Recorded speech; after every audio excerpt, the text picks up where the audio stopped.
Spycatcher.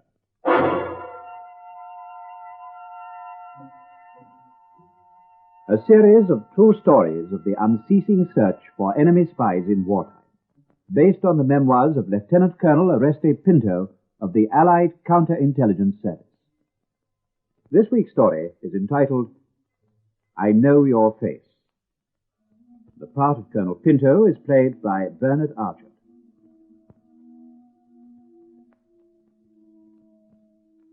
In April 1943, spring had come to London, and the war news was good. The Allied armies in North Africa were closing in on Tunis, the Germans had been driven back from Stalingrad, and with the longer days ahead, there might be an end to enemy bombing. Spring is the time for daydreaming, even in the streets. But personally, I prefer to save my thinking for my study, and in the streets to keep my eyes open and my mind alert. Well, that's my business. Sometimes a face, the shape of a head, a mannerism will awaken a memory.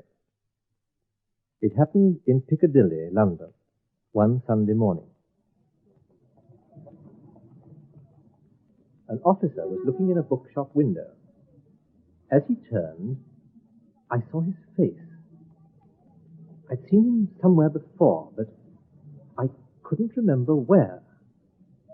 As he passed me, I saw that he was a Dutch officer, and then he was gone. Well, I had seen him before, but I could not remember where. Somewhere in the back of my mind, I associated his face with trouble. I have a good memory, but I couldn't place him, and I couldn't get it out of my mind. I went to see Major Zwart at the Dutch military headquarters. He's a lieutenant, sir. Age about 40. Heavily built. Yes. Will you look at these photographs, sir? Yes. No. Mm-hmm. No. Ah, is that him, sir? Yes. Oh, that's Lieutenant Van Gelder, sir. Do you have his records? Yes, but can you give me a reason why? Well, I don't recall him being screened by us. Oh, he wouldn't be, sir. He was commissioned in Canada and screened there by our own military. He came to England with his unit. In fact, sir, he's been screened 3 times in Portugal, in the West Indies, and in Canada. That seems very thorough. Do you recall how he came out of Holland? Yes, I think he came out on a visa, sir. I know he traveled through France to Portugal, and then to the West Indies and to the United States. You see, he had been working for an American firm in Holland, then to Canada to enlist. I'd like to see his records. Oh, yes, sir. I'll have them looked at. I'll have them sent to you. Thank you. Oh, and I'd like to have his commanding officer's permission to interview him. Yes, Colonel. I'll arrange for that. When Van Gelder arrived at my headquarters, I'd still not solved my problem. I remembered that I had seen him in Holland, in Amsterdam, but that must have been 7 or 8 years ago. It was just a glimpse of his face, and I couldn't recall the moment. I decided to treat him in a friendly way. Lieutenant Van Gelder, sir. Oh, come in, Lieutenant. Do sit down. Thank you, sir. Well, I must apologize for taking up your time. I hope I haven't put you to any inconvenience. No, sir. Good. Your commanding officer assured me that he would make you free. Just look on this as a routine interview. I understand that you've had experience of them before. Yes, sir. Sometimes I think that in a war we use more paper than ammunition. Oh, do you smoke? Oh, thank you, sir. Oh, thanks very much, sir. Well, now for some more paperwork. I won't keep you long. Now, your full name is Johannes Van Gelder. Yes. Age 40. Yes. Born Amsterdam, April the 3rd, 1903. Yes. Married in Amsterdam, June the 12th, 1933. Enlisted in Canada, February the 19th, 1941. Commissioned August the 14th, 1942. Yes, sir. Your religion is given as Roman Catholic, but I see that both your parents were of the Jewish faith. Yes, sir. I became a convert when I married. You see, sir, my wife's family, well, they're Roman Catholic. Yes, I see that's a very important family. Now, one more question. Have you ever, at any time, belonged to any political party or union? No, sir. I see that you left Holland on a visa. Yes, sir. It was issued by the Chilean consul in Amsterdam for business purposes. But of course it was your intention not to return to occupied Holland. That's true, sir. Not until our armies returned. I see that it was a double visa. Did your wife travel with you? No, sir. But if it was your intention not to return... And my father-in-law arranged for the visa, sir. My wife's also safely out of Holland. Oh, where is your wife? In South America. Well, this double visa, who travelled with you? Well, it was supposed to be a business trip. A friend, sir. A Dutchman? Yes, sir. Who was he? A journalist, sir. We were supposed to have business together in Chile. His name? Is that necessary, sir? Just tell me his name. Emil Bleet. Thank you. Let me see now. How did you travel? Can you recall the day that you crossed the Belgian border? Oh, we didn't cross the Belgian border. We travelled through Switzerland into southern France, sir, and then through Spain to Portugal. Or what was your route to Switzerland? From Amsterdam to Frankfurt, sir, and then to Switzerland. They let you travel through Germany? Oh, yes, sir. It was a business visa from the Chilean consul. And, well, Chile being an important neutral country, sir, well, the Germans were very correct in honouring it. Yes, but that didn't require that they let you travel through Germany. The direct route is through France to Spain. Oh, not at that time, sir. No, they said the railways in France, in the north, sir, were not reliable. It was quicker to travel via Switzerland to southern France. I see. Who took you through Germany? Were you escorted? Oh, no, sir, we were quite free. We travelled by ourselves. You must have seen a great deal of what was going on in Germany. You travelled by day? No, sir. Not all the time by day.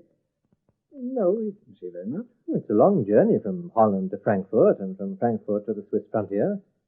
And coming from occupied Holland, you must have seen a great deal that was new to you, that interested you. Well, yes, you might say it was interesting, sir. Freight trains, military equipment in siding, troop movements, the German civilians, how they looked, if they were well fed, whether there were private cars on the roads, whether there was much heavy transport on the roads, whether it seemed to be going east or west. Well, yes, sir, we did see some things like that. Of course, I know now it was useful information.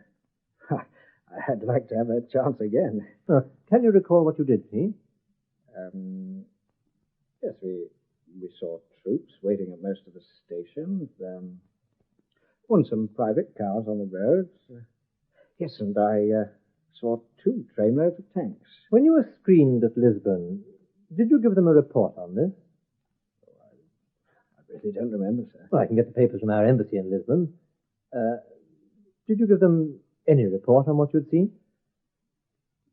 No, I don't think I did, sir. You have previous military training. You were a lieutenant in the Dutch Home Guard. Yes?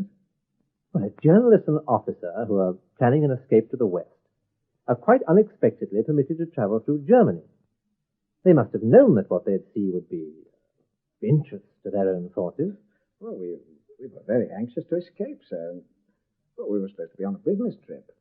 Did you discuss with your friend whether you should make a report or not? Well, yes, sir, I'll be frank with you. We did discuss it. But we were very anxious to get safely out of Europe to join our own forces. My friend said Lisbon wasn't a very safe place. Safe? Safe for what? Well, it wasn't a safe place to make reports against the Germans. You know what it's like, sir. Our families were still in Holland, and the Germans had been very correct about the visa. We wanted to get to the West Indies first. Well, when you reached the West Indies, did you make a report on what you saw? Well, no, sir. You see, we'd quite a long time to wait for a ship. Well, there was a waiting list, and ours was only a business visa. It took 2 months to get to the West Indies. We hadn't seen anything important, really, we hadn't, sir. I was doing what I thought was best. I applied immediately to go to Canada to join the army. Now, please correct me if I'm wrong, but when you said that Lisbon was not a safe place to make reports against the Germans, was it because you feared the Germans? Yes, sir. And you didn't trust them? I've never trusted them. Well, that being so, what were your feelings when, in honoring the visa, which you knew you'd got by a trick, the Germans asked you first to travel into Germany? Well, French railways were unreliable, sir. It was a business trip. was the quickest way. Oh, come, Lieutenant. I'm asking you, what were your personal feelings? You were engaged in deceiving the Germans. Well, a false visa. What were your personal feelings when, as a Jew, you were quite unexpectedly asked to travel into Germany? The documents gave my religion as Roman Catholic, sir. The visa was obtained by my father-in-law, who's a prominent Roman Catholic. You were satisfied that the Germans knew no more than what was on your documents. You didn't suspect a trick. I was very anxious to have that part of the journey over, sir. Yes, I can imagine that. But since you feel that way about the Germans, did you really believe that you would be allowed to travel freely, to travel without an escort through Germany? Didn't you know that you'd be watched? That any foreigner would be watched? Well, yes, sir. I did suspect we were being watched. Did you suspect it, or did you know? We knew, sir. Well, I mean, we were practically certain we were being watched. That's why we couldn't show any interest in what was happening. I mean, looking at tanks and soldiers and things like that, sir. It would have been very dangerous. We just couldn't risk it. That's what we discussed, sir. I've told you the truth about this. We didn't hold anything back. We just didn't dare look at anything. So you did have an escort? Yes, sir. One man or two? Two, sir. It was a long journey. Was it always the same two men? Yes, sir. Even when you stayed overnight at Frankfurt? Yes, sir. So, they allowed you to stay overnight in Frankfurt. You were then in no doubt that you were being watched. Well, we didn't go out at all, sir. We didn't want any trouble. We said we'd be glad when we got to Switzerland. Well, it makes better sense now, doesn't it? You obtained a visa from a neutral embassy. You were conducted, quite properly, through a country which is at war.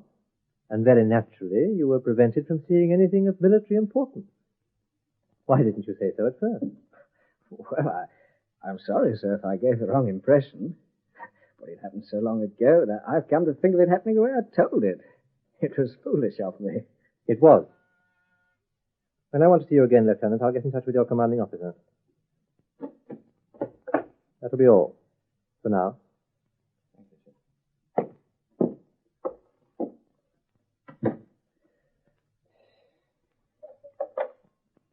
Get me Captain Legos. Legos, I want you to phone Van Gelder's barracks and speak to his commanding officer. Tell him I've seen Van Gelder, and I'd like to see him again in 2 days' time. Can he be here at, 10:30 on Saturday morning? Thank you.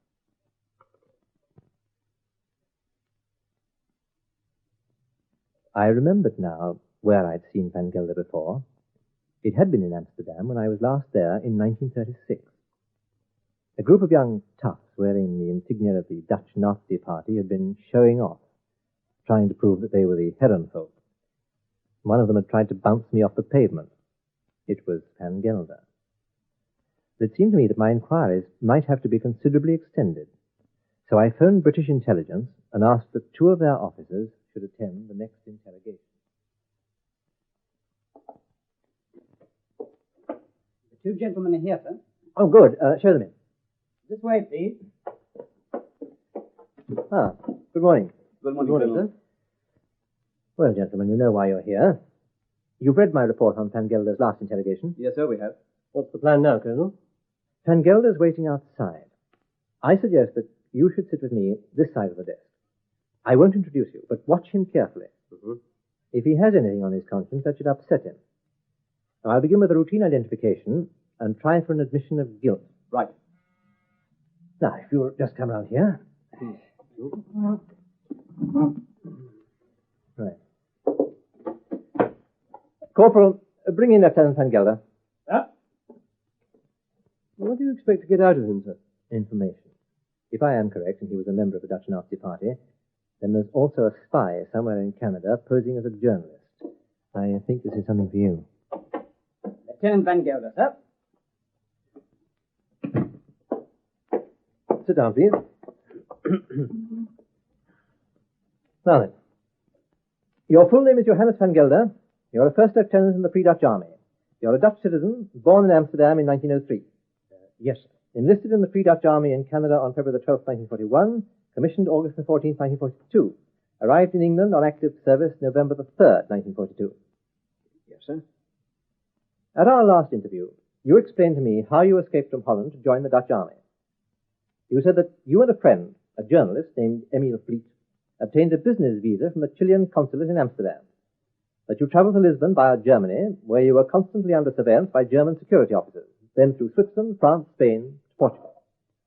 At Lisbon, you and your friend presented yourselves to the Dutch embassy, who arranged a passage by sea to Curacao in the Dutch West Indies. From there you went to the United States, to New York, to complete your business with the American firm that you represented in Holland. Then you went to Canada and enlisted in the Free Dutch Army. Yes, sir. Yes, that's correct. Van Gelder, have you at any time belonged to any political party or union? No, sir. I'm going to ask you that question again. Do I have your word of honor as an officer in Her Majesty's forces that you'll answer it truthfully? Yes, sir. Have you ever been a member of any political party or union? No, sir. This time, Lieutenant, think well before you answer.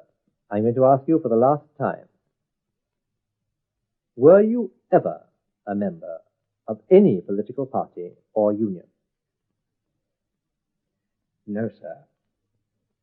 I have information that you were. Now think carefully. Were you? Even if only for a few days.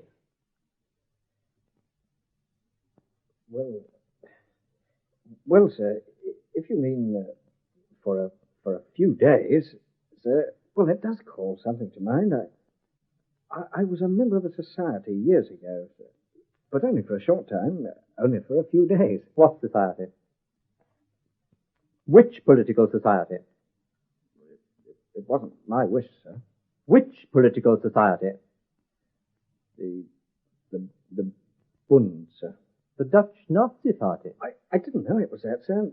It was only for a short time. I swear it, sir. I didn't want to join it. Why did you join the Bund? Well, it was my father-in-law, sir. He's a very domineering man. He insisted on making me a member. Well, I was newly married, and well, you know how it is, sir. I wanted no trouble. I swear to you, I took no part in the Bund. Your father-in-law made you join a political party against your will. Yes, sir. He thought it was a good thing. But I wasn't a real member, sir. And it was a long time ago, sir. 10 years ago when I was just married.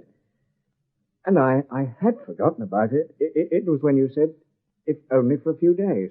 Van Gelder, you've told me you went to considerable pains to escape from the Germans, that you travelled halfway around the world to join our forces. Are you asking me to believe that with escape from the Germans so constantly in your mind, you forgot that you were once a member of the Nazi Party? I didn't want to remember it. I assure you I'd forgotten. The reason why you're here, Van Gelder, is that I remember seeing you in the streets of Amsterdam in 1936 wearing the emblems of the Nazi Party. I recall it distinctly, and you didn't seem the least ashamed. Quite the reverse. You must be mistaken, sir. I never wore the uniform. You are mistaken. Let's see just how mistaken I am. You gave me your word of honor as an officer to tell the truth, and 3 times, in 3 minutes, you've lied. I swear to you, sir. You're a proven liar. Your protests don't impress me. Van Gelder, you occupied a distinguished position in Holland with an American firm, and Americans are not in the habit of giving big jobs to fools. And in my opinion, you are no fool. So let's sweep aside the tangle of little lies that you've been telling me. It'll save your time and it'll save mine. Yes, sir. There is a great deal of truth in what you've told me. Let's keep to the truth. Yes, sir. Now let's see. When you obtained this visa to go to Chile, and the Germans suggested that you and your journalist friend should travel through Germany, didn't you think it was odd? Yes, sir. You either did or you didn't. I did, sir. And didn't you also think it might be dangerous? That the slightest slip could cost you your liberty? Well, I was very anxious to get away, sir. Your father-in-law is a very influential man. Were you given some guarantee of safe conduct? Yes, sir.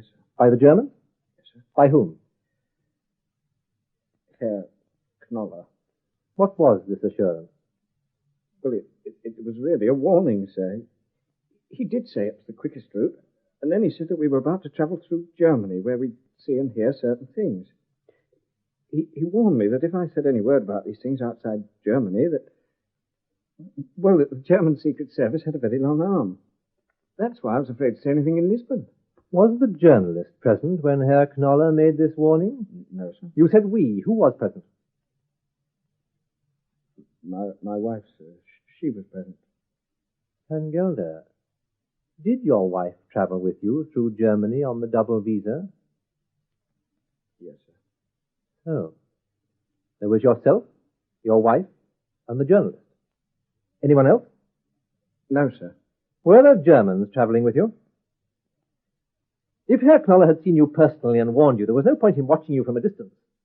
Did the German security officers travel with you? Yes, sir. How did you travel? By car, sir. By car? So, when Herr Knoller warned you that you might see and hear certain things which you mustn't talk about, he meant certain things concerning your fellow passenger, the journalist. Well, yes, sir. I think he did. You know he did. I don't know, sir. I don't know anything, but I think he did. When you stayed overnight in Frankfurt, how long did you stay in Frankfurt? Two nights, sir. During this time, was your traveling companion always in your company? No, sir. He went off on his own. He went off with these Germans. Well, I don't know, sir. I stayed indoors with my wife. I wanted no trouble. I told you that, sir.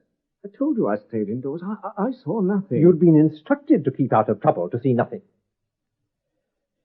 Yes, sir. By Herr Knoller? Yes, sir. Herr Knoller is head of the German espionage department in Holland. Isn't he? Yes, sir. Where is this man?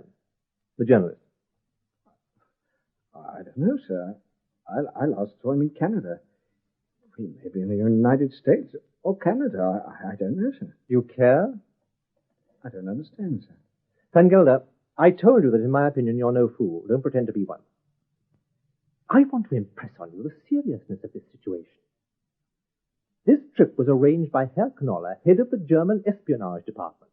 And you knew that you and your wife were traveling only as cover for a spy. No, sir. I've no proof. I knew him as a good Dutchman. Are you telling me that you were the spy and that he was your cover? No, sir. No, I swear it wasn't like that. I was told to get my wife safely out of Holland, sir. I took her safely to the West Indies. I heard that the Dutch military HQ was in Canada. I went there and I enlisted in the Dutch army. So it was your freedom for your silence. You had 3 opportunities to tell your story, in Lisbon, in Curacao, in Canada. And you've told us nothing that I haven't dragged out of you. If I'd known anything... Be quiet. Let's return to your friend, the journalist. You must have been traveling very close to him, halfway round the world. Did the Germans give him money? A large sum of money? He had a large sum of money. Where did he keep it? In his suitcase. Did you see it? Yes, sir. What currency? American currency, sir. What else did you see in his suitcase? I don't know, sir. The usual thing. I'm not asking about the usual things. Did he have anything suggesting a radio? No, sir. Code books? I don't know, sir. Spies must be able to get their information back. Did he have anything like this?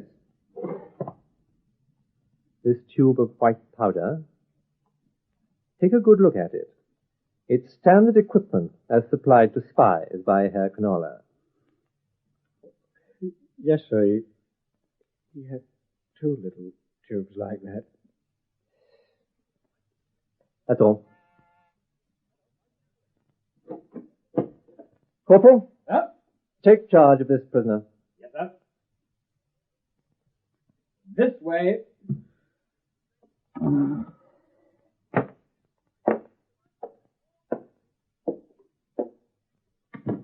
Well, gentlemen, what do you think? We'll have to act right away. Can we have your report on the journalist? We'd better warn the Canadian authorities and the Americans. Yes. About Van Gelder, I think he's just a damn fool. Yes, but a dangerous one. I think we'd better deal with him first. Yes. Can you leave him in my hands for 24 hours? We can arrange an emergency court-martial today, and tomorrow you can arrest Mr. Van Gelder.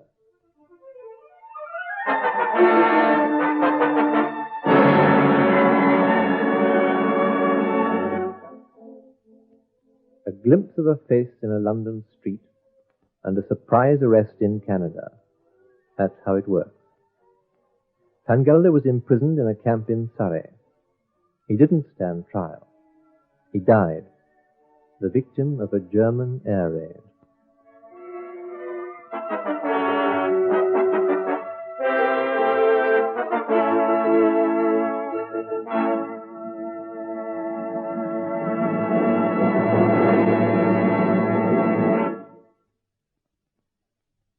You've been listening to Spycatcher, with Bernard Archard as Colonel Oreste Pinto. The script was written by Robert Barr, and the program produced for the BBC by Charles Maxwell.